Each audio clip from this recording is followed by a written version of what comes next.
So with the movie coming up, Marvel did another one of its wonderful collaborations with Nerf where they give us a blaster that we've seen before in a new shell that's kinda neat. So this is the Guardians of the Galaxy Star-Lord Quad Blaster, and I am just a huge old school Nova comics buff, so I am really looking forward to seeing this movie, but that is an aside. I hope they do old Richard Rider justice in the film.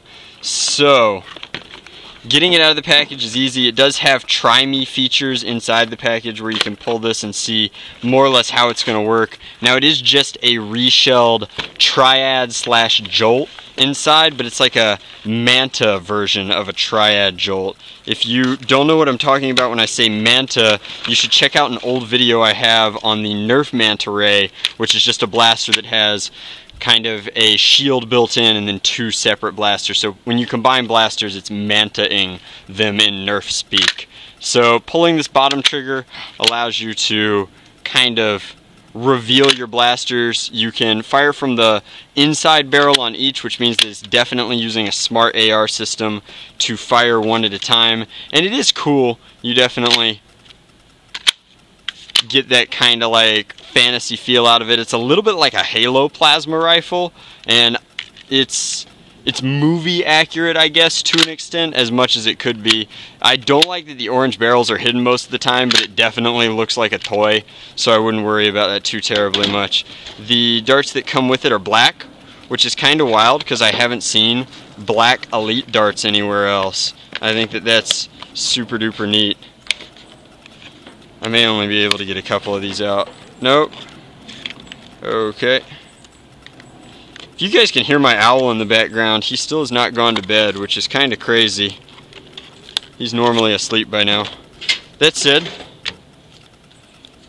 I will load the blaster up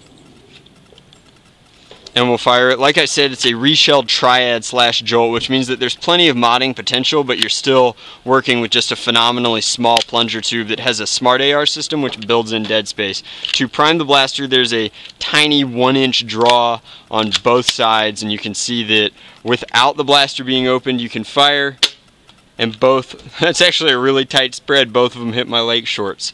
But they fire, and you can see that the performance is rather mediocre. It's going, but it's barely breaking this 20-foot barrier to kind of the edge of my balcony. So then you could reprime both blasters, open it up, and fire your other two shots, and angling it up I can get closer to that 25-foot mark. But all in all, I think the blaster is neat.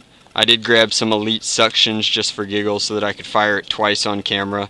It gets more or less the range claims, or the ranges that it claims. You can see that it's only claiming 25 feet, and then they showcase on the back here that there's going to be a Rocket Raccoon blaster, which I expect to be very similar, and then an actual Jolt reshell, which will be the Star-Lord Battle Gear blaster, and you can see it has the downward priming mechanism that we're used to on Jolts.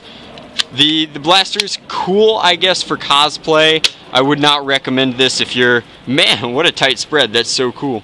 I wouldn't recommend this blaster if you're like looking for a performance blaster. The MSRP on this is about 20 bucks, which is crazy. You could just buy two triads and still save some money, have some left over for an extra pack of darts. I am not sure if you can fire these blasters individually. I'm going to try it real quick by doing a half trigger pull.